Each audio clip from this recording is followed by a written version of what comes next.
m'appelle Gilles Pourtier. Je suis né par exemple en 1980 et je suis photographe, artiste photographe. Maintenant, c'est un peu la différence. C'est difficile de faire des catégories, mais ce que j'ai appris, c'est la photographie à l'École nationale supérieure de la photographie à Arles entre 2006 et 2009. Et je suis sorti diplômé en 2009. Voilà. Je suis venu ici pour intervenir dans le cadre d'une résidence qui s'appelle la résidence Nature Humaine, qui a été organisée par Philippe Pavageau. Et c'est une résidence de 3 mois. Et dans cette résidence, il y avait le fait d'intervenir dans le cadre scolaire au lycée Pasteur, ce qui explique ma venue ici. Alors ça, c'est un peu compliqué. Je pense qu'il y a pas mal de... Ça dépend de... Maintenant, ce qu'on appelle ce qu'on met sous le chapeau de photographe. Parce que je pense qu'il peut y avoir sous le chapeau photographe, il peut y avoir photographe de mariage, celui qui vend des choses dans un magasin de photos, des pellicules, des appareils. Donc tout ça, c'est un peu décloisonné avec la grande distribution, les FNAC, et ainsi de suite. Mais il peut y avoir des CAP de photographie, par exemple. Ça existe. À Marseille, il y a un lycée qui fait un CAP de photographie, qui est justement pour former des gens de manière traditionnelle avec de l'argentique encore, mais aussi de manière numérique avec les nouvelles technologies. Et ça amène à des... Je crois qu'il y a des bacs pro photographie qui sont assez rares. Il y a aussi des alternances CAP photographie. Mais ça, c'est pas ce que j'ai fait moi. Moi, j'ai fait, comme j'ai dit auparavant, l'École nationale supérieure de la photographie. Pour y rentrer, jusqu'à présent, c'était un bac plus 2 qu'il fallait. Donc ce qu'on voulait. Ça peut être bac plus 2 en sociologie, linguistique, qu'importe. Et c'était sur concours. Un concours qui se passe en 2 étapes. Peut-être Anne-Claire a parlé du concours. Mais voilà, donc c'est ce concours-là qu'on a passé. Puis dans lequel j'ai été pris par grande chance. Je sais pas, c'était comme ça et c'était une très bonne surprise. Après, c'est un cursus en 3 ans. Mais maintenant, je crois qu'ils ont changé les conditions d'âge. Avant, on pouvait y accéder à n'importe quel âge, je crois jusqu'à 35 ans même. On pouvait y rentrer. Maintenant, je crois qu'ils ont baissé les conditions d'âge. Donc, je crois qu'il faut y aller 25 ans. Je ne suis pas sûr que ça change. C'est assez variable en fait. C'est plutôt, vu que c'est une école type Beaux-Arts, c'est vraiment du tête-à-tête professionnel avec les professeurs, la direction administrative qui choisit vraiment comment ils voient les élèves.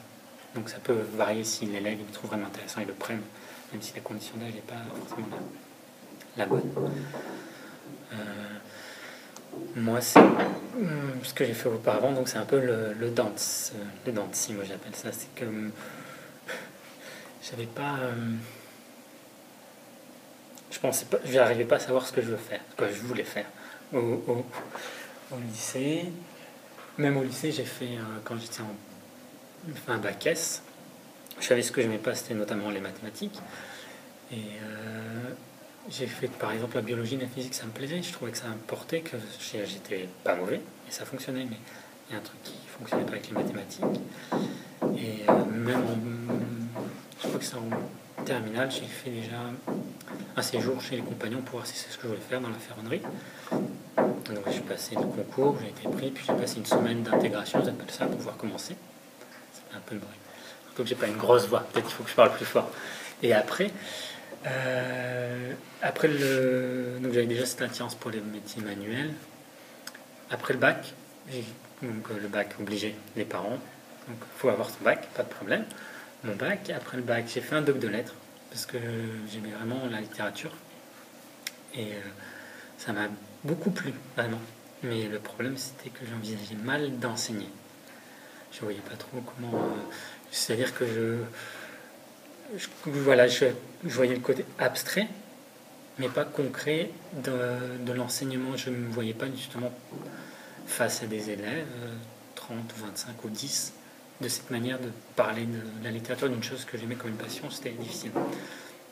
Donc j'ai fait le DUG, validé le DUG, et après j'ai fait un CAP de vitrailliste en 2 ans en alternance, donc 4 semaines dans une entreprise à Valence et 2 semaines à Nancy, en dessous de Nancy. Ça s'appelle le CERFAV, Centre Européen de Recherche et de Formation aux Arts du Verre. Voilà, c'est à Vannes-le-Châtel. Et donc là ça nous prépare un CAP de vitrailliste, Et donc je l'ai eu aussi. Et j'ai vu que là-bas on pouvait faire d'autres choses avec le verre, notamment souffler, décoration, taille, polissage. Et ça c'est ce que j'ai fait après le CAP. J'ai demandé à la NPE d'avoir une formation en plus, ce qui est possible vu qu'on y cotisé 2 ans. Et là, j'ai fait la formation en 1 an, plus courte, qui était dans ce qu'on appelle en France la pâte de verre. C'est une technique qui est liée en fait, à la cire perdue comme le bronze. Enfin voilà, c'est une technique traditionnelle. Mais ça se modernise aussi, ils ont maintenant des choses qui sont surtout vers encore là-bas, baccarat, donc des choses qui sont en voie de modernisation. Et après cette formation, j'ai, grâce à l'Europe, une bourse qui s'appelle Leonardo, c'est un peu comme Erasmus, mais pour les métiers d'art, qui avait eu 10 mois de financement pour le loyer en Angleterre, à Londres.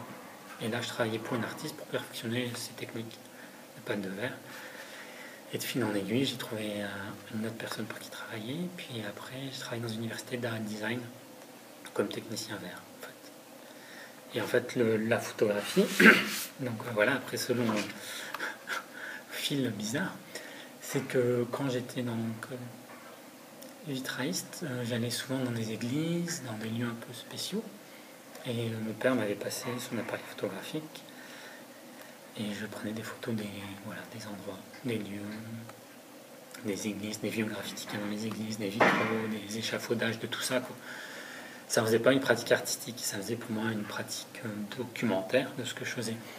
Et la pratique entre guillemets artistique, elle s'est développée plus à Londres, au contact des personnes pour lesquelles je travaillais et au contact de la ville de Londres qui est un peu un gros cœur battant de l'art contemporain. Là, j'ai rencontré des artistes, jeunes ou moins jeunes, enfin qu'importe, et c'est à leur contact que c'est pas que ça a pris sens, mais que pour moi, en dire, j'avais un côté art appliqué qui était vraiment, qui peut-être me prenait trop de temps et me ramenait à une temporalité un peu anachronique par rapport à la rapidité de notre monde qui est un peu très rapide. Et la photographie, je pensais que c'était plus rapide que ça, mais en fait, c'est aussi dans la photographie. On pense que c'est rapide, que c'est juste un déclic et que c'est fait, mais non, c'est aussi là en fait. Mais c'est normal.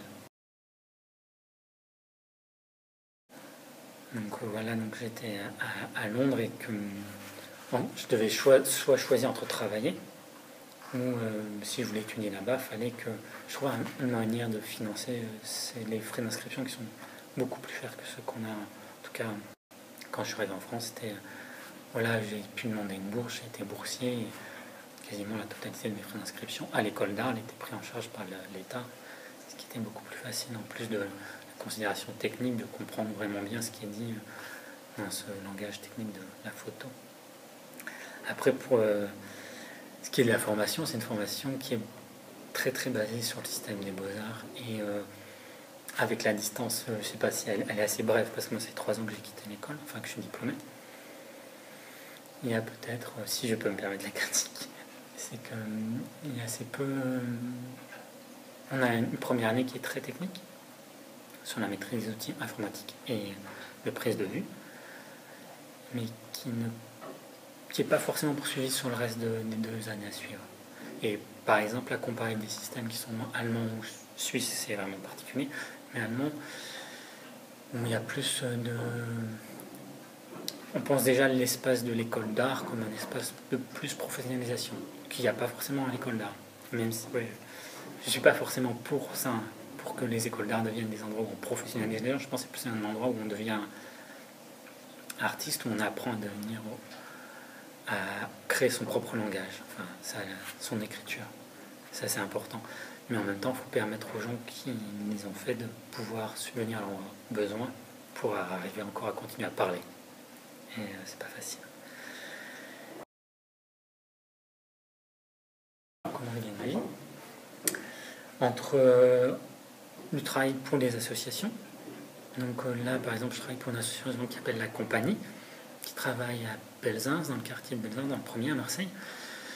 J'y suis allé, je me suis présenté. Je savais qu'ils avaient un passé qui était lié à la photographie parce que les fondateurs étaient une photographe, 3 photographes, un peintre. Donc je suis allé dans le sous-sol, il y avait des anciens labos argentiques. Et je leur ai dit, écoutez, moi ça m'intéresse de remettre ça en route. Et ça m'intéresse de montrer aux jeunes du quartier que voilà, la photographie, c'est pas que numérique. Et que ça demande du temps, ça peut être un côté manuel de la chose que j'aime bien. Et plus lent, ralentir tout ça. Et voilà, donc j'ai réparé tous les agrandisseurs, installé le labo. Et ça fait maintenant 2 ans que j'y travaille. Et donc ça, c'est une de mes sources de revenus. L'autre qui est parfois, c'est des prises de vue pour des expositions. Quand il y a des expositions, on fait des prises de vue dans les fracs, les centres d'art. Souvent, ça se passe une fois, on fait une photo et les gens voient ce qu'on fait, soit ils aiment, ils n'aiment pas, ou ils aiment beaucoup, ils trouvent qu'on est rapide ou efficace, ou parfois moins cher. Voilà, il y a toujours des choses comme ça qui font que... Parce que voilà, avec le numérique, on arrive à avoir une certaine flexibilité qu'il n'y avait pas avec l'argentique, qui a amené des coûts importants. Là, c'est un coût à l'achat, puis après, ça se rentabilise. Une autre source de revenus serait parfois, rarement, les ventes d'œuvres. Voilà, ça c'est possible.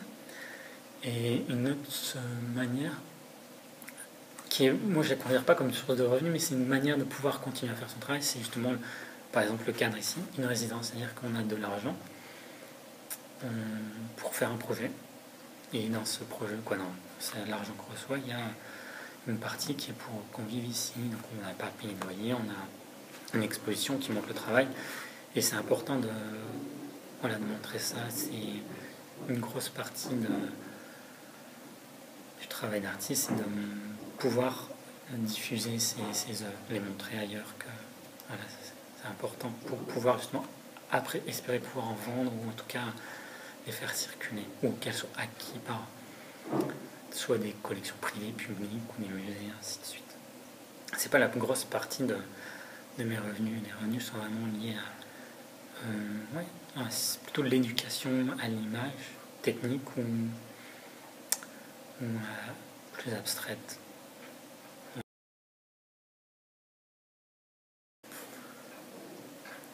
C'est pas, je pense que c'est difficile. Moi, j'ai pas été comme ça à savoir ce que je voulais faire. C'est plus par expérience que c'est devenu ça. Et c'est important aussi de se laisser le champ libre. Voilà, de se tromper. Et je pense que moi, je pense qu'il n'y a jamais j'ai jamais perdu de temps, qu'il n'y a jamais eu de temps perdu. Que ce que je fais en photographie est influencé par mon parcours auparavant de lettres et de la sculpture en verre. Il y a toujours ça qui se retrouve là.